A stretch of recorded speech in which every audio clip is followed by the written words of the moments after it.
प्रशासन के खिलाफ फूटा वकीलों का गुस्सा। आक्रोशित अधिवक्ताओं ने जुलूस निकालकर पुलिस के खिलाफ की जमकर नारेबाजी। अधिवक्ताओं के खिलाफ लगातार हो रही एक तरफा कार्यवाही से परेशान अधिवक्ताओं का धैर्य सोमवार को जवाब दे गया।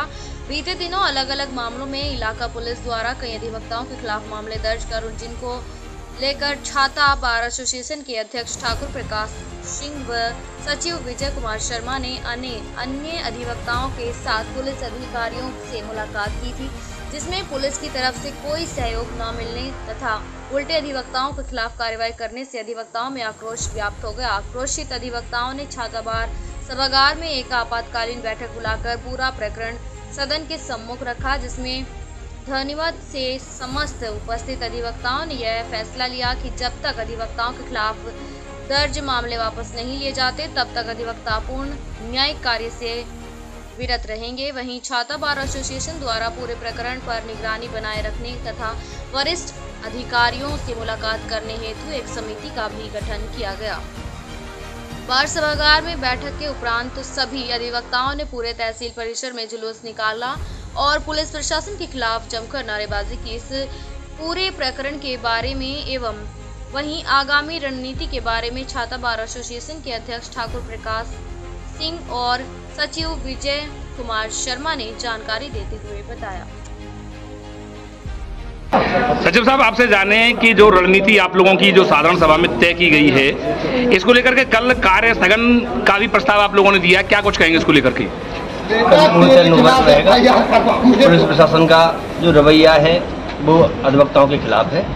हम सीओ साहब से मिले, सीओ साहब का व्यवहार भी अधिवक्ताओं के प्रति अच्छा नहीं रहा। एसओ छाता से भी मिले, एसओ छाता जी जो हैं उन्होंने भी कोई अच्छा रिस्पॉन्स नहीं दिया।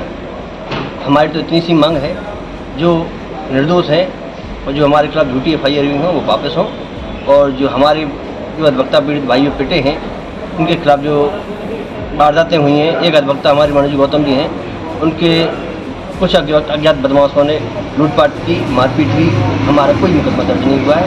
इन्हीं वारदातों को लेकर हमने ये निर्णय लिया है कि कल एसएसपी महोदय से मुलाकात करेंगे और हमारा यहाँ जो है हड़ताल चालू है और कल न्यायिक कार्य से पुनर्वित रहेंगे। अध्यक्ष जी, जाने आज छाता बार की जो बैठक हुई है आपातकालीन, क्या विषय है और क्या निर्णय बैठक में लिए गए हैं? हमारे 3 साथी अधिवक्ताओं के साथ में कुछ असामाजिक तत्वों द्वारा मारपीट की गई है और पुलिस द्वारा ना तो कोई एफआईआर लिखी गई है हमारी और जबकि उन लोगों की दूसरे पक्ष की एफआईआर हम अधिवक्ताओं के खिलाफ लिख ली गई है। हम लोगों की कहीं भी सुनवाई नहीं हो रही है। उससे कुपित होकर के हमने ये आंदोलन की शुरुआत की। क्या कुछ निर्णय लिए गए हैं आज की इस मीटिंग में? आज की मीटिंग में ये निर्णय लिया गया है कि ये कल हम एसएसपी साहब से मिलेंगे। अगर एसएसपी साहब भी कार्रवाई नहीं करते तो ऊपर मिला जाएगा। जैसे कि पुलिस प्रशासन मुर्दाबाद के नारे की आखिर जरूरत क्यों पड़ी? आप जरूरत यूँ पड़ी कि यहाँ पे दिनांक 22 तारीख को मुकेश अधिवक्ता है मुकेश चंद्र शर्मा जी, तो वो अपने कार से जा रहे थे तो उनकी जो विपक्षी पार्टी है वो यहाँ पे मिल गई और उन्होंने उनको टोका। तो उन्होंने कहा कि भाई क्यों बुला रहे हो, क्यों गाली दे रहे हो? तो इसी बात पे उन्हीं ने तो मारा। दूसरे पक्ष ने हमारे अधिवक्ताओं के साथ अभद्रता की और हमारे अधिवक्ता के खिलाफ एफआईआर हो गई, जबकि हमारी कोई भी एफआईआर नहीं लिखी गई है। तो आपने पत्र दिया था? दिया था, बिल्कुल दिया था। हम एसओ साहब से भी मिले थे। एसओ साहब ने कल पहले मिले, तब तो हमको ये आश्वासन दिया कि अगर मैं एफआईआर लिखूंगा तो दोनों उनकी लिखूंगा, दोनों पक्षों की, और नहीं तो किसी पक्षकार की नहीं लिखूंगा। अब जब एफआईआर हमारे खिलाफ होगी तो उसके बाद में मिले।